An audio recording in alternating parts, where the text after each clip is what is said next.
selalu. Ingat KPR, ingat BTS. Ingat KPR, ingat BTS. Halo sahabat Bapak Ibu, terima kasih. Bapak Ibu bisa kembali. Lanjutkan Pak Tirta. Yang bisa dibilang sangat desperate ya.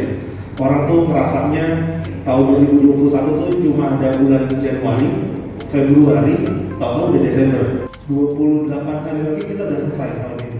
Kita sangat tanpa sempat merasakan apa-apa. 27 November kemarin kita sudah melakukan realisasi sebesar 25,6 triliun kepada 83 debitur, 86% untuk perumahan, sementara sisanya sebesar 14% itu kita dalam rangka mengantisipasi ekonomi pandemi. Pemerintah akan mengeluarkan program.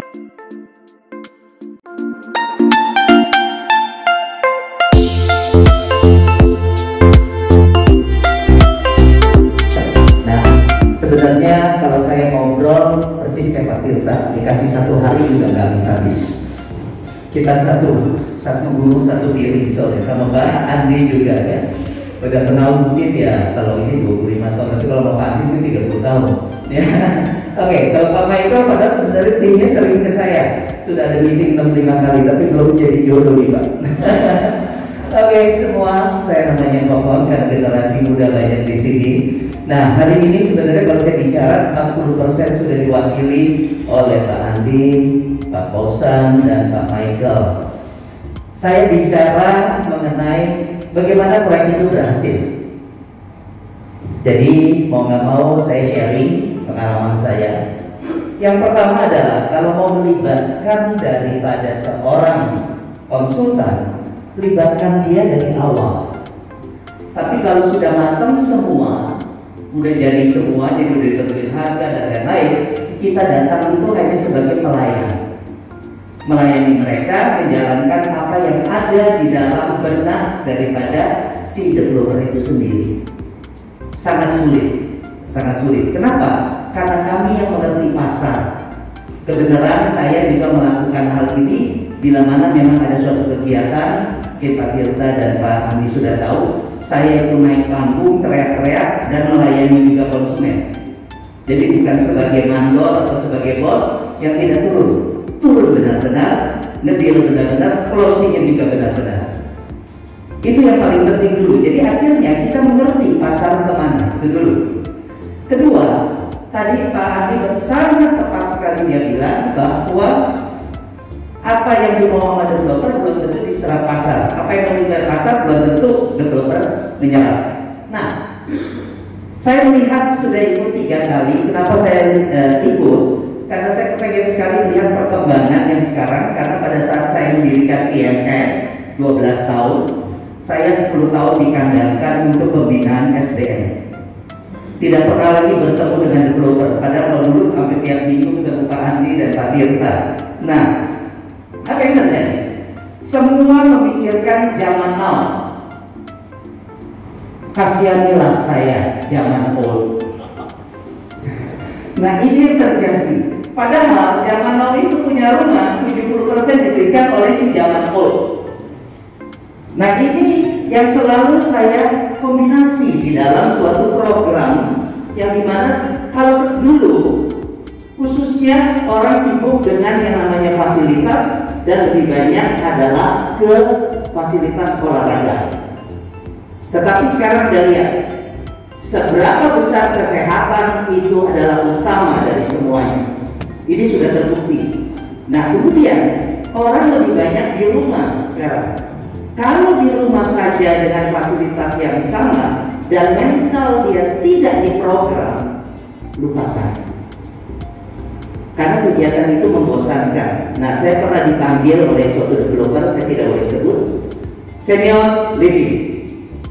Dia buat seluruhnya dan lain-lain. Saya hanya bilang, kalau Bapak seperti ini, orang yang di senior living paling bertahan 2 tahun, selebihnya minta pulang. Pasti, karena Pak manusia ada kebosanan. Saya udah bikinin program dan lain-lain. Dia bilang begitu ya, saya cerita terus. Bagaimana Bapak, apalagi kalau Bapak jual rumah senior living, dia 2 tahun meninggal, anak cucunya tidak mau tinggal di rumah jompo. Siapa yang menerusin? Nah ini juga salah satu saya selalu membuat sesuatu yang memang unik. Kebenaran saya pelaku seni, jadi saya membuat unik, bermain dengan hati. Nah akhirnya saya membentuk tim. Nah ini saingan juga dengan Pak Michael, sama dia saya pegang Pak. Dampaknya banyak dari Tafil katanya. Nah inilah yang saya sharing ya. Nah yang pertama adalah kami dilibatkan waktu awal saja sampai pemilihan lahan, kami dilibatkan karena ada 3 lahan yang mau diambil oleh developer. Saya yang disuruh pilih mana yang feeling kamu sebagai marketing yang terbaik. Saya pilih yang sama Nia ini karena saya melihat danau di depan dan itu alam, bukan buatan, sehingga itu menjadi fasilitas yang disubsidi oleh Pemda jadinya. Nah ini salah satu feel kita, ya, feeling kita diajak, jadi itu merasa memiliki. Kemudian sebelum proyek itu dilakukan launching, kami diajak meeting dan kami sudah dibayar selama 1 tahun. Setiap hari Jumat saya meeting dengan developer menggarap kapan kita mau launching. Selesai dari itu kami diikut sertakan juga di dalam yang namanya si arsiteknya sendiri. Jadi si Adam Martinnya pun sering dialog dengan kita dan lain mau buat apa dan lain-lain. Jadi kita akan tektok seperti itu. Nah kelar dari itu kita ada tes pasar 3 bulan. Kata Bu Sisya, ya saya siap. 3 bulan saya tes pasar, semua sales sudah masuk. Semua sales sudah masuk dan digaji, tapi tidak boleh jualan. Nah baru kita gandeng lagi yang namanya agent. Nah tadi Pak Andi cerita mengenai agent. Saya cerita juga mengenai agent. Agent dengan in-house sangat jarang bisa rukun. Dan itu namanya perang Iran yang tidak pernah berkesudahan. Nah ini yang terjadi di tempat kami tidak sama sekali.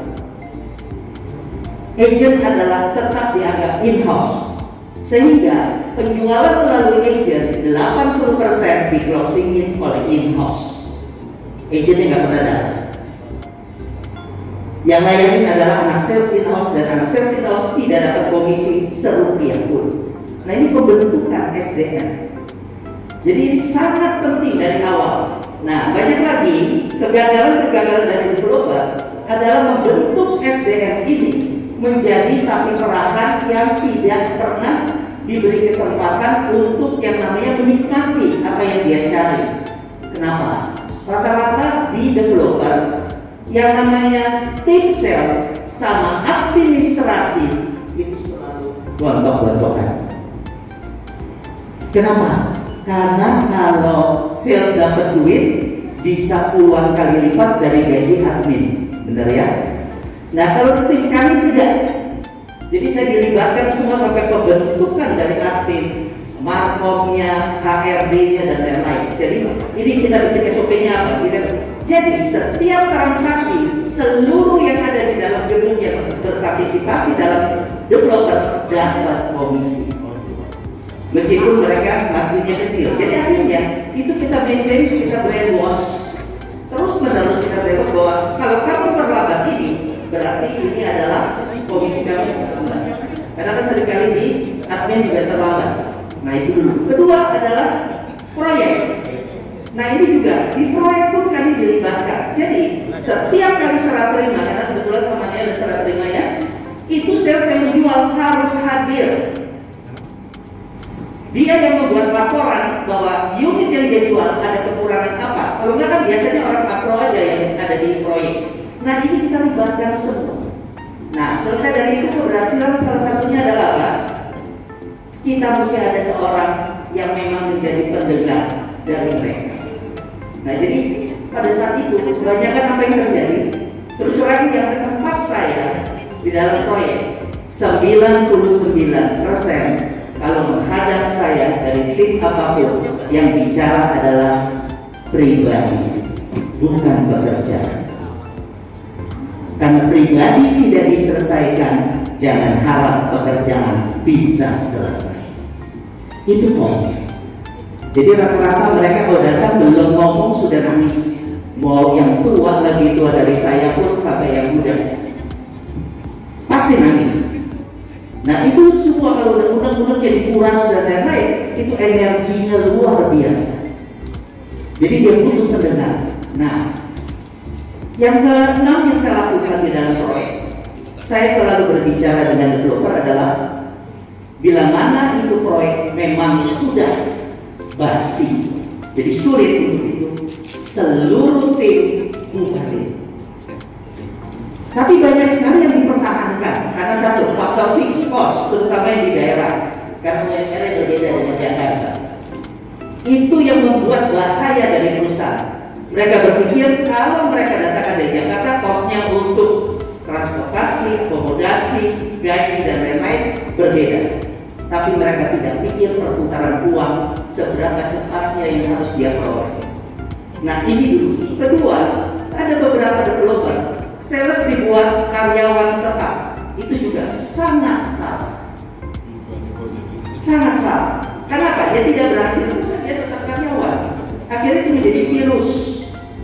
Nah itu menjadi virus. Yang ketiga, ya dari dalam hal pembinaan ini di daerah yang saya pegang banyak daerah, apa yang terjadi lagi? Dia lebih mendengarkan karyawan tetapnya daripada kami yang sebagai konsultan yang mau benahi. Jadi kalau saya datang sebagai konsultan, sebenarnya mereka harusnya terima kasih kita didik supaya mereka bisa berhasil. Terbalik, saya adalah dikirakan adalah intel, saya adalah sapamnya mereka. Jadi saya kalau ke daerah atau ke tempat-tempat proyek yang sudah basi, saya dimusuhinya luar biasa. Karena apa? Ya karena SOP yang saya buat yang menjalankan, karena itu udah merubah semua. Iya, kakinya tidak benar. Itu berubah semua. Nah disinilah yang saya selalu bilang, developer kalau mau ikut berarti itu tim sampai ke GM-nya pun bubarin. Kan segala sesuatu dari bawah kan atasan bisa kontrol atau enggak. Kalau nggak bisa kontrol ya berarti bawah sampai kapan pun nggak bisa kontrol. Nah ini kurang lebih. Nah ini yang saya buat. Nah sehingga sekarang apa yang saya lakukan di dalam perusahaan saya sendiri? Perusahaan saya sendiri ini sekarang lebih banyak ke pembinaan daripada SDM. Jadi bukan mental, saya ajarkan trik, ethics, dan skill praktisi. Jadi bagaimana dia membuka aura, bagaimana dia closing power, hard selling, dan lain-lain. Tetapi berdasarkan daripada style dia, jiwa dia. Kalau nggak akan bisa. Nah itu dulu satu. Nah yang kedua, banyak sekali sekarang yang saya buat dari program-program ini menyambung dari semua. Jadi orang tua sampai balita di dalam suatu proyek itu saya buatkan konsep. Kalau enggak, ini semua yang mohon maaf, developer itu langka. Lihat daripada keberhasilan developer lain, langsung niru, meskipun arsiteknya berbeda. Benar nggak nanti? Ya, dia kira di daerah itu bisa, belum tentu, belum tentu. Ya, nah ini kurang lebihnya. Nah, jadi, yang ketujuh adalah disiplin. Nah, paling lemah adalah pengontrolan. Kalau nggak saya nggak laku. Ya. Nah itu pengontrolan dari developer yang benar-benar maintain itu sangat sulit. Nah kalau saya pegang proyek, saya tidak pernah berbicara hanya di dunia sales. Jadi saya minta bagian finance melaporkan keseluruhan DOA-nya dan lain-lain. Yang kedua Marco mau bikin apa. Yang ketiga adalah orang proyek. Saya bikinkan seluruhnya, bagan dan lain-lain. Pengontrolannya gampang sekarang ya, tinggal lihat. Kita bisa bikin bagan dan lain-lain. Nah itu dia mesti laporkan. Jadi ada serah terima, kemudian proses 3 bulan selesai, tapi tidak diperbaiki selama 3 bulan itu. Nah ini kan hal-hal ini yang menjangkut daripada penjualan. Apalagi kalau rumah murah. Rumah murah kalau tidak ada yang namanya kita melakukan sesuatu yang cepat, itu beritanya bisa luar biasa. Sangat luar biasa. Nah ini juga poin juga, jadi kita menggarap produk yang bagus, tetapi kalau SDM juga tidak bagus dan tidak ada pengontrolan yang disiplin, lupa. Nah itu salah satu proyek yang dekat dengan Pak Michael, ya suksesannya di mana. Nah ini yang saya cerita. Kurang lebih seperti itu. Terima kasih atas waktunya. Terima kasih moderator. Terima kasih Pak Yandi. Lu masih lama. Oke. Baik juga Pak Ismet, kabarnya selalu baik. Bapak mukanya selalu ceria nih ya, masih sehat nih Pak ya. Amin, Bapak juga harus Iya, sehat. dan sering, semua juga harus sehat. sering memberikan kegembiraan buat orang lain nih Bapak. Amin. Pak Kokon, Oi. mau tanya nih, Bapak kemarin iklan apa ya? Paragon atau apa ya? Gitu ya? Cap Paragon, Cap Paragon. terus ada baru aja selesai 3 bulan yang lalu Kredivo. Kredivo. Iya, yang lalu. Kredivo. Iya, Kredivo. Terus yang lalu juga ada pajak elektronik, kemudian ada barang-barang elektronik Cina, dan yang paling lama ya OBH Kombil. OBH Kombi, ya benar ya. Paling terkenal OBH Kombi. Iya betul. Batuk, coba pakai mas, masker. Biar batuk reda, nih OBH Kombi. Hei, dia orang batuk flu. Nih 3 masalahnya. Di sini, di sini, di sini. Beresin pakai OBH Kombi batuk flu. OBH Kombi gitu.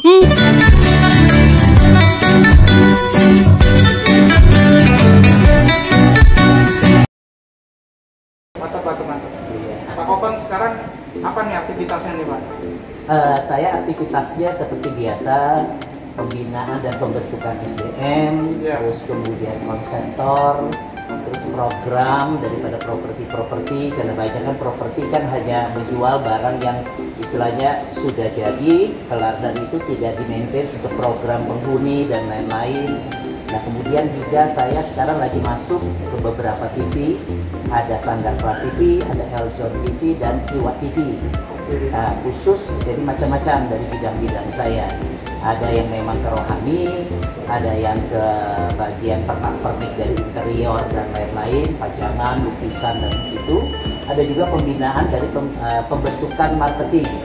Nah, kemudian ada juga tips and tricks dan skill praktisi daripada penjualan. Jadi bukan hanya di properti saja, jadi melingkup daripada seluruh produk. Saya dengar Bapak ini ya, ada satu developer itu yang sukses penjualannya karena Bapak apa tuh, drill terus marketing itu Pak ya? Iya betul Pak Ismet. Ya memang kalau semua kan ada yang namanya lingkaran ya. Nah kebanyakan kalau barang yang bagus, kemudian promosi bagus, tapi belum tentu penjualan bagus. Betul, betul. Nah, jadi saya menuju kepada yang bagaimana tenaga-tenaga penjualan ini perlu dibina. Nah perlu dibina ini nggak bisa cuman hanya mendengar sekali 2 kali selesai Pak. Itu memang mesti kayak kita merawat anak kita sendiri. Iya. Ya, jadi kita anyomi mereka, kita dengarkan permasalahan dan lain-lain, sehingga di situ tanpa disadari kita meriset sebenarnya daripada pasar sebenarnya lagi mau apa. Karena banyak developer yang saya lihat dengan kecanggihan, dengan mengikuti zaman milenial dan lain-lain, akhirnya mereka latah ya, lihat developer yang lain bikin, ikut. Akhirnya berapa banyak juga yang tidak bisa sukses. Nah karena apa? Yang ketidaksuksesan itu karena memang tenaga penjualnya yang tidak kuat. Ya, jadi, Bapak latih apa tuh? Yang Bapak latih apa? Kan spiritualnya tuh Bapak latih supaya Iya. mereka nggak stres, mereka tetap itu juga bukan hanya pendekatan strategi menjual aja ya, Iya. spiritual juga ya Pak? Iya, spiritualnya ini saya memang datang ke sana tidak sebagai suatu atasan atau bos Pak. Saya datang sebagai orang tua, bagaimana mereka saya didik untuk menggantikan saya. Oke. Nah, jadi kalau saya merasa bahwa ini anak saya, kan pasti saya melihat kelemahan dan kelebihan mereka. Nah, jadi kita memang mengayominya ya seperti orang tua, bukan seperti atasan. Ya kalau seperti atasan ya istilahnya kita tidak membentuk dia. Dia hanya memberikan suatu yang namanya keuntungan bagi atasan itu sendiri. Selebih dari itu, oke. Tapi kalau kita didik, ya itu akan terus berkesinambungan ya sampai dia dimanapun juga pasti mencari saya Pak. Kalau saya mau tahu Bapak tuh awalnya dari awal mulanya jadi sebagai apa ya? IO ya Pak? Iya, dari IO. Dari Tapi IO, terus dari IO itu saya kebetulan IO yang pertama Pak Ismet. Jadi saya dulu WO sebenarnya dari tahun 80 WO, ketemu Pak Ciputra tahun 84. Dia banyak berbicara, kemudian dia mengajak saya ke Wisma Kodel, tempat kolomarat itu. Nah akhirnya dengan proses berjalan, saya jadi mengerti. Sehingga pada saat itu ada beberapa developer besar yang menunjuk saya bukan sebagai IO lagi, mengkoordinir agent, mendidik agent, kemudian saya buka agent juga jadinya. Nah, selesai dari itu ada salah satu developer ternama, saya tidak sebutkan, itu yang bilang, kamu jadi konsultan saya saja tahun 2000. Nah, akhirnya disitulah saya minta konsultan saya. Nah, setelah dari situ berkembang lagi, Pak. Jadi, setelah dari jadi konsultan itu, saya berpikir bahwa saya kan memang seorang pelaku seni ya. Iya. Jadi kalau pelaku seni itu berarti ada sesuatu memang disentuh dengan art, dengan seni. Nah, akhirnya jadi saya konseptor juga sekarang, termasuk program-program begitu. Jadi Bapak melatih marketing, Iya, membantu melihat strategi apa yang cocok, ya iya, kan? betul. Juga membantu pelatihan spiritual dari Betul, orang-orang betul. yang ada ya. Bahkan Bapak saya dengar juga mengkoordinir donatur-donatur untuk membantu orang-orang susah ya saya dengar. Betul, betul, Dengan Pak. Lions Club ya, dengan Iya. beberapa tempat ya Pak. Banyak, Luar Pak. biasa nih Bapak. Banyak. Ya nggak apa-apa Pak, selagi masih bisa. Ya Pak Ismet juga sering bantu kok, ya. Jadi bukan saya saja ya, Pak Ismet juga aktif di situ. Saya juga senang. Selamat Ya, selamat. oke, Pak Ismet. Oke Pak, Bapak mau ketemu orang lagi ya? Iya betul, makasih. Iya Pak. Sampai ketemu ya Pak. Iya, thank you Pak. Pak. Iya, see you, Pak. Iya.